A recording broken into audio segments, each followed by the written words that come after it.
everybody, and welcome back. Welcome to another wonderful episode of the Need a Lift podcast. That's right, this is the Need a Lift podcast with me, your happy host, Clyde. Always pleasure to be here with you today, ladies and gentlemen, whoever you are, wherever you are. Preferably in the Anglophone world, because I don't want to know what the subtitles to this show would look like if produced by a robot. Anyway, I'm joined, as always, as ever, by my lovely little wifey here, Mrs. Kaylee, the ukulele, always. Mwah! Say hello, Kaylee. God, it's wonderful to be here with you, everybody. All right. Now, if it's your first time joining us at the Need a Lift podcast, welcome to it. Welcome one and all, all right? You're all invited. Nobody is excluded. That I can think of off the top of my head anyway. No, but what am I doing here? That's a good question. That is a good question. Why would you want to watch this? I'll tell you why, because I am here to give you, man, or lady, you a lift, all right? You artist, you doer, you dreamer, you creative, you, whatever it is you do.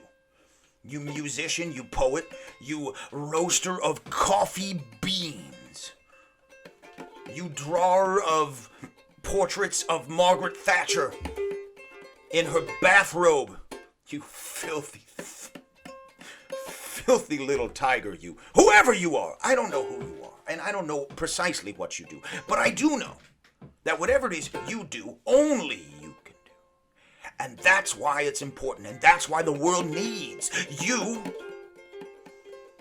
Without you, the world would be none the richer. That's for damn sure, okay? So get off your ass and do whatever it is you do. All right? Maybe you dance. Maybe you tango across city streets while everybody stops and gawks. Now that would be a worthy endeavor if I could think of one, man. Maybe you make podcasts in which you offer generic encouragement to people you don't know. I don't know, but I should hope that would be a worthy endeavor. And if you do, give me some pointers, would you? I need them. No, I'm just kidding. Pointers. Yeah, no, really. Anyway, hey everybody, I'm Clyde Always, and this is my whoopee cap, and it's a pleasure to be here with you today. Now dig it. If it's your first time joining me at the Need a Lift podcast, please do me a favor. I'm sorry about the chest hair, by the way. Let me just cover that up. Do me a favor, yeah, please, and hit the big red button. You know the one. It says subscribe, or whatever subscribe is in Swahili. Or I don't know, man. Who knows where you're coming at me from? Maybe you're in Kingston, Jamaica, and you sing renditions of Bob Dylan songs in patois. Now that would be cool. We'll be getting to you later, whoever you are. Alright? Because this show is for you. There is far too much discouragement in our world, so I'm here to offer you, you maker of works of wonder, you producer of things, productivity. Yeah, shall we touch on that in just a moment? But I'd like to begin today's pep talk, and that's right. Every episode of the Need a Lift podcast begins with a good what for? A good me shaking you by your shirt collar, saying, "God damn it, you better get back to work." Whatever it was, man, because it was great. Maybe you're an Instagram influencer, and the thing that you do is you go to Taco Bell. And you make little videos of yourself putting hot sauce on greasy taco things and taco-related material. I don't know, man. But I'm sure that's worthy. I'm sure there's a demand for it. I'm sure somebody out there is just dying to see your video of you squirting hot sauce in a suggestive manner on your taco, your hot, greasy slop taco. I don't know what you do, man or lady. Whatever it is you do. I'm sure it's highly worthy. Oh, maybe you write romance novels, like our friend Stacey Abrasaurus here, my favorite Godzilla monster. Yes, that's right. She wrote some hot, steamy novels. She had the gall. She had the bravery. She had the guts. She had the ovaries to bring these sexy stories into the world. Now, I haven't read them myself, but I do. Yeah, I have heard firsthand accounts. that Stacey Abrams' romance novels, written under a pseudonym, by the way. Good for her, man. Good for her. It just goes to show you. Now, she's not today's Artist Spotlight, by the way, but she should be, I suppose, at some episode upcoming.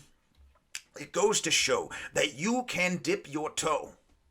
Beyond that, you can dive head first, pardon me, into whatever worthy endeavor you see fit. And there's no stopping you from turning on a dime and completely changing your path to creative fulfillment. Never forget, this is the one life you're gonna get, so you had better make the most of it. You had better never waste one goddamn second on shit that you know is a waste of time. And maybe you play this game on your phone and you do it incessantly and you can't stop. All right? Now, never forget, too, there was some mind at work who made that game, and they made it with the intention to enslave you. To keep you hooked down, face down in your phone, with that glowing screen shooting the little flashes at you, just poking the inner workings of your brain, just flicking it, tickling your brain. No! And you can't stop, all right? Now, was it their intention to give you hours of entertainment? I highly doubt it, but it might have been. I don't know. I'm not a maker of little games, but if you are, why don't you let me know why precisely you're making little games? Is it to allow people to have fun? Fun is very important, but there is more to life than fun. You know, I read a meme today. I'm not going to rant and rave because I tried that before and it didn't work. But I read a meme today and it said, your worth is not determined by your productivity. Now, I'm not going to refute that straight out. Although I do find it to be a little discouraging, or I should say a little encouraging of laziness. Your worth is not determined by your productivity. Now that, see, I just can't get behind it. I'm not gonna obliterate it entirely. I think if it truly makes you happy being a do-nothing layabout, being a producer of nothing, or of less than your full potential. If you choose not to strive to fulfill your potential to the very best of your ability, then when you lay down on your deathbed, you will know that you squandered your time, that you frittered your time away, that you found ways to fill the time. Let's kill the time. Never, never, never. Not you. Not you anyway. Maybe some other guy. But not you. You sew button eyes on these little monster dolls that you make. Now that's a worthy endeavor. You set up in the park with your typewriter and you put a little thing out that says poet for hire. And hipsters walk by and they say, God damn it, write me a verse, you. I want a quatrain and I want it on the double. And you say, God damn it, that's my lot. That's what I do. That's my line. That's how I get my kicks. Because you're better. You're better than sitting around and being reassured that your life is fulfilling, scrolling through these nonsense memes that tell you, hey, continue to scroll through these memes because your worth is not determined by your level of productivity or something to that effect. Stacey Abrams couldn't go for that. Goddamn not. Hell no. Imagine if Stacey Abrams sat around producing nothing. She produced these hot, steamy, sexy novels in which some manly man with a delicate sensitivity swooped down on his tender prey and she fawned in his arms. I don't know how it went, but that just gave me the shivers thinking about Stacey Abrams sitting in front of her computer screen, thinking these sexy thoughts in her head. Who knows what she was doing? I don't know. But my point is that, yeah, be productive. Productivity is key. Now, what is the killer? What is the killer of productivity? I'll tell you what. Fear and doubt. And I know what you're saying. Oh, I know you know. All right? Merely, I'm never talking down to anybody here, by the way. All right? I know I'm telling you shit you already know. I'm merely, reinforcing these things that we already know. Also, I'm working it out for myself. I'm reassuring myself, all right, of these things that I already know. So, what will be the death of your level of productivity? I'll tell you what, fear and doubt, okay? Fear and doubt are the things that stop your little spark from getting the engine going. You're turning the key and it's not clicking, damn it. It's because your car is all junked up. It's all junked up with feelings of unworthiness. Man, you are worthy. Your productions are worthy. Whatever they are, man. Maybe you are writing a new rhyming dictionary. God damn it. You see, that is an interesting endeavor, to be sure, all right? And it might not be for everybody, but it's certainly for you, whoever you are. Whoever you are, wherever you are, and whatever good works you're getting up to, so long as they are good works, so long as you have a pure intention, so long as your intention is not to do harm to the world or to those around you. All right? And there are artists out there that want to do you wrong. And to them I say, I can't get down with it. I cannot support. If that's your intention, is to do harm to your customers, to your viewers, your listeners, your readers, whatever it is, if that is truly your intention, is to do them wrong, then stop doing it. Put down your pen, put down your pencil, do something else.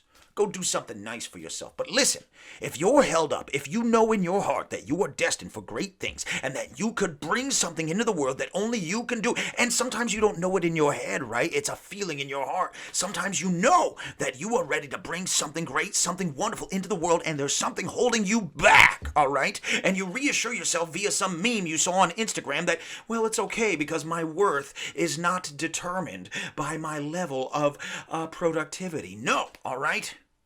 That is merely your fear of failure holding you back.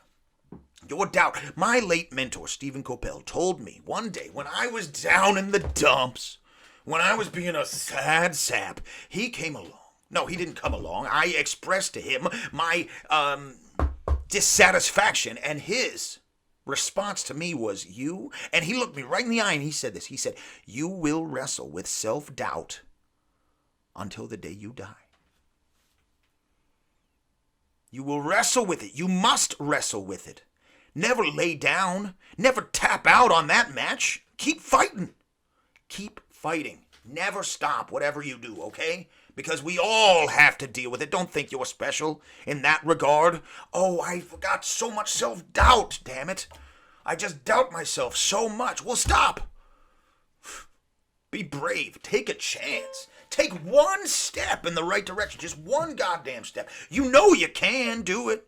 You can do it and you will do it. Whatever it is you need to bring into the world, you must go and bring it into the world, all right? Stacey Abrams, go write us some more romance novels, all right?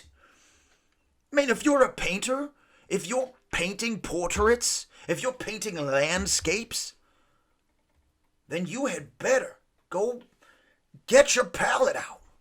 Right now, as soon as you're done with this. You know you got one in your head that's been cooking up for a while and you keep putting it off because you're too busy scrolling through these Instagram memes that tell you it's okay to not paint something. It's not okay to not paint something, and you know it in your heart. You know it, man, whoever you are, or lady. Whatever it is that you do, man. You roaster of coffee beans, you grind them up, all right? And meanwhile, there's people out there. All right? There's people out there that are saying, oh, man, well, you know, it's really a bad time to open a coffee stand right now, and you probably just shouldn't even do it because you'll probably lose a lot of money. Well, fuck you, man. No, because you've got it. You've got it in your head. You know the proper time and temperature whereby to roast these beans, and they will be beans unlike any other beans that have ever come along. All right? And you, oh, my God, you got the source and everything. You got these big burlap sacks coming in from Costa Rica, from this sustainable farm, all right? And you got the big goddamn burlap sacks, and you're ready to pop those beans in the oven. You know they're gonna be good. You're ready to cook that milk up with the little microfoam and everything. You're gonna tap your milk pitcher on the counter, tap, tap, tap, tap, tap, and swirl it around. And you're gonna pour it in there and serve it up to some cat, right? And this cat, who hath tried every manner of cappuccino, oh, he's soaked his handlebar mustache in many a cafe latte, but he never saw this one coming. And it's all because you had the gall, had the bravery, had the guts, had the balls to stand up to your sense of self-doubt and say, God damn you ain't winning today, man. I'm opening this goddamn coffee shop, this coffee stand, maybe. You know, I mean, I don't know much about Starbucks or whatever, but I mean, I did work there. But that's all besides the point. Don't worry about that. That was a long time ago. That was when I was a young man. That was before I had all this chest hair. Pardon me. But yeah, that cat started with one goddamn coffee bean. He started with one goddamn burlap sack of coffee beans. That's you, man. Go order up that bag of coffee beans. Anyway, I would like to conclude today's pep talk with this excerpt from As a Man Thinketh. Don't worry, it ain't too long, okay? So just kick back, listen to this. Having conceived of his purpose, right? A man should mentally mark out a straight pathway to its achievement. All right? You know what your purpose is. You know this good work that you're ready to bring into the world. So plan it out, how you're going to get there. Mark the straightest path, the most narrow path. You don't want to wind around. You want to find that path, and you better start marching. And I'm telling you what, if your inspiration is pure, if your intention is just right, then man, oh man, that path will manifest itself before your eyes. Anyway, back to the reading. Having conceived of his purpose, a man should mentally mark out a straight pathway to its achievement, looking neither to the right nor to the left. Doubts and fears should be rigorously excluded. They are disintegrating elements which break up the straight line of effort, rendering it crooked, ineffectual, useless. Thoughts of doubt and fear never accomplish anything and never can. They always lead to failure. Purpose, energy, power to do, and all strong thoughts cease when doubt and fear creep in. All right? It's that feeling you had when you were a kid and you idolized Superman. Be Superman. Now, I'm not saying jump off a fucking building and expect yourself to fly, but figuratively, strive. Just strive. Okay. I think that about does it. For the pep talk, anyway. Hey, everybody, we got to keep it under a half an hour because I think I fucked with my algorithm going long on those last ones, so no time to spare. Hey, everybody, I'm Clyde Always, and I do fancy myself to be a bit of a poet, so kick back, relax, and enjoy a little verse I wrote. All about a character I'm sure we can all imagine, much to our detriment. Not that we would want to, but anyway, hath I encapsulated this archetype in one tight, concise, little wonderful verse entitled Regan the Militant Vegan. You may have met on Hippie Hill a stinker named of Reagan, who'd always preach and blather shrill how much he was a vegan. Suppose you'd found a lump of meat, and kindly some extended. Would Regan crush it neath his feet, then lecture on offended? If cherished you a fancy cheese, some Gouda, Swiss, or bluer, would Regan dash and cheese he'd seize and toss it down the sewer. If had you honey in your tea, and dared let Regan know it, as if avenging every bee, right in your face he'd throw it. Now Regan weren't no hypocrite, professed he on and over, as poplar bark he'd chew with grit, and for dessert, a clover. But now we picnic in the grass and pour our glad libation. Poor Regan's absent, for alas, he's perished of starvation.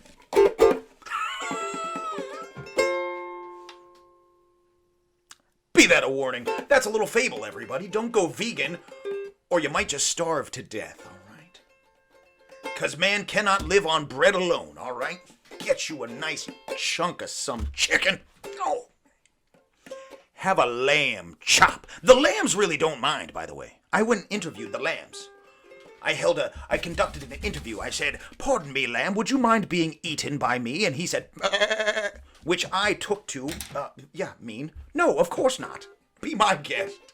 Enjoy my flesh, you." And I said, "Why, thank you so much, Mr. Lamb. Fare thee well." All right. That's the circle of life.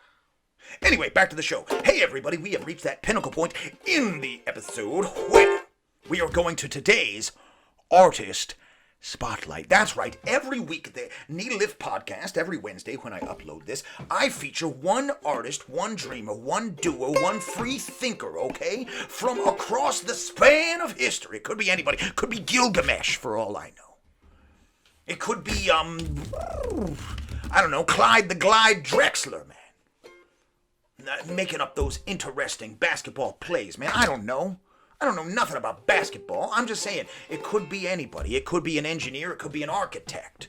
It could be a musician. It could be a writer. It could be a mathematician, for all I know, man. The point is it's somebody. Somebody who has brought something new, some new way of thinking, some new way of doing, some new product, something tangible or something intangible, some layer of ideas, somebody who has brought into the world something that only they could bring into the world, and somebody who has done something for their fellows, which their fellows have interpreted to be something great, something amazing, something worthy of their praise and admiration. So, quite a wide net I'm casting here. Anybody could be a part of the Artist Spotlight, so long as they are a doer of things, so long as they have not succumbed to the mentality that their worth is not determined by their level of productivity. Pardon me, I'm not trying to rant and rave, but that meme really set me off this morning. I saw that. I said, what the hell am I doing scrolling through these goddamn memes? You should be asking yourself the same question. Anyway, stay tuned, because today's Artist Spotlight is none other than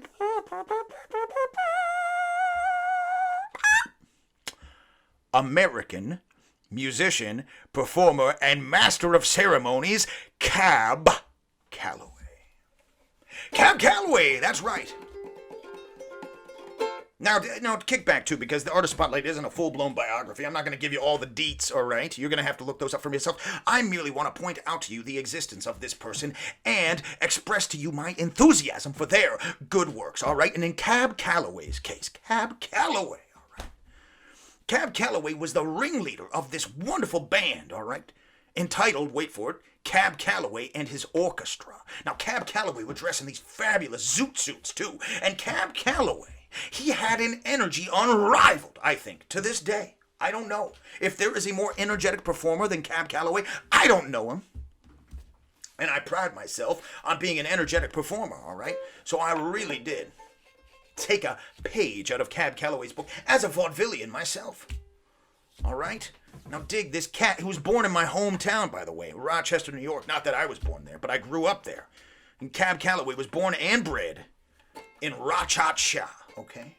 And he learned music. He had a musical family. Now, he went down to New York City, and he filled in for Duke Ellington and his band. Duke Ellington had to go on the road.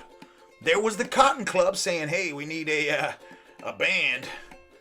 You think you can rise to the occasion, Mr. Calloway? And Cab Calloway said, yeah, yo, you know, I'm digging it down, do now, howdy, howdy, howdy, ho, and he was so popular that he and his band became a permanent fixture.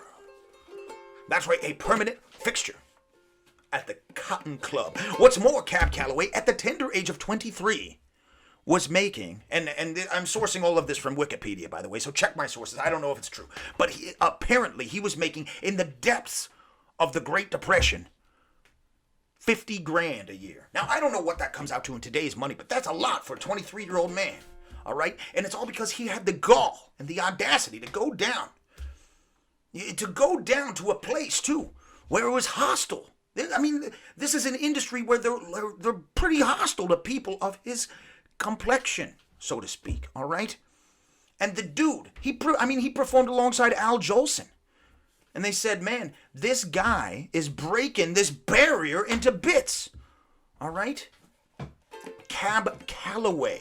What's more, too, and this is really the greatest part, in my opinion, all right? Because I'm a man of words, or I consider myself to be a man of letters, or whatever. No.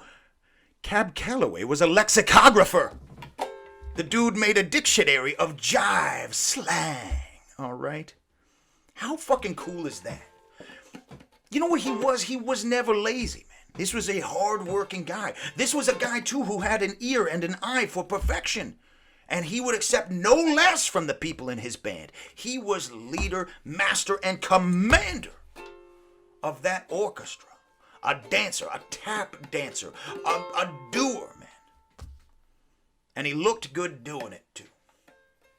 And all through the better chunk of the 20th century, did Cab Calloway grace the screen and the stage with his wonderful performance style. So hats off to Cab Calloway. Thank you for doing all of that. Scat, skiggity, scat. All right. Hey, everybody. I'm Clyde Always. Yes, and I always conclude the Needle Lift podcast with an anecdote, be it entertaining, amusing, heartwarming, uplifting, all right? Because, I would like to think that you, clever and curious listener, would wonder what it would be like to be a bohemian on the art scene, on the creative, all right, among the creative community here in the city, by the way. This is the Paris of the West, by the way, everybody. And I hath just moved to the Harlem of the West. That's right, the Fillmore district of San Francisco, all right, which is a swell, splendid neighborhood, and I cannot wait for everything to open again. We're right down the street from a place called the Sheba Lounge.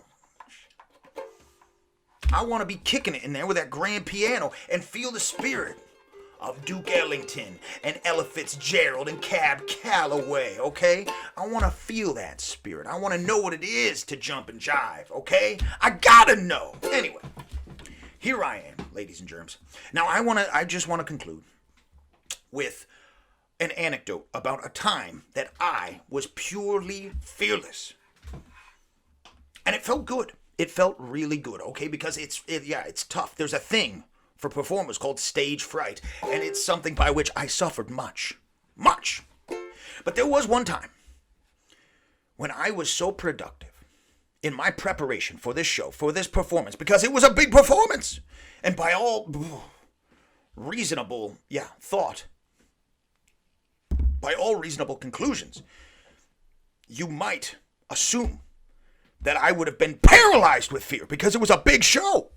It was a big show. I had to prove to the owner of the premier theater for solo theatrical performances, i.e. one-man shows in San Francisco here, that I was worthy of a run, okay? And a run is a series of shows over a span of time.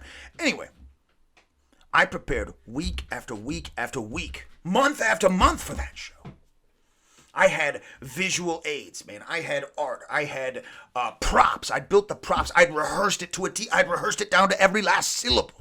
And I had promoted it all myself.